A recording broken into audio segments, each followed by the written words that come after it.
C'était l'événement cinéma de la journée. On connaît enfin la liste des films sélectionnés pour le 77e Festival du film de Cannes. Thierry Frémaux, son délégué général, les a présentés.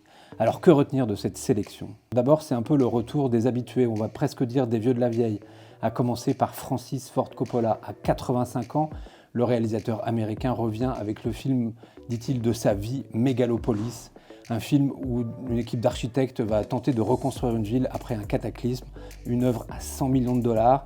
Francis Ford Coppola avait déjà gagné 2 palmes d'or, dont Apocalypse Now en 1979. C'est aussi le retour de Paul Schrader qui vient présenter Au Canada, un film avec Richard Gere et Uma Thurman. Le retour aussi de David Cronenberg qui vient présenter un film sur le deuil où on va retrouver Vincent Cassel et Diane Kruger. Autre habitué de la croisette, Christophe Honoré. Cette fois, il revient avec Marcello Mio, un film avec Chiara Mastroianni qui va marcher dans les pas de son père. On y retrouvera également Benjamin Biolay et Catherine Deneuve.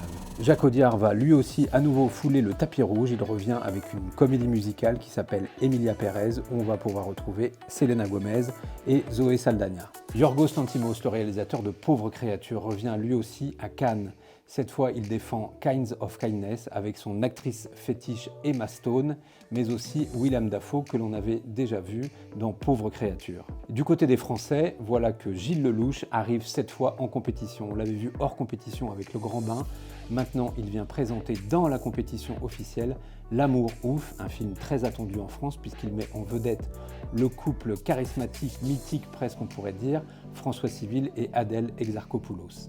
Certes, la présidente du jury Greta Gerwig, à qui l'on doit Barbie, la maîtresse de cérémonie Camille Cotin sont des femmes engagées, des femmes de combat, mais on peut retenir que sur ces 19 films pour l'instant présentés dans la sélection officielle, seulement 4 ont été réalisés par des femmes.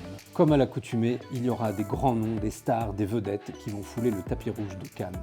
Dans la liste, on peut noter évidemment Francis Ford Coppola, George Miller qui viendra présenter la nouvelle version de Mad Max Furiosa, George Lucas qui recevra une palme d'or pour l'ensemble de son œuvre.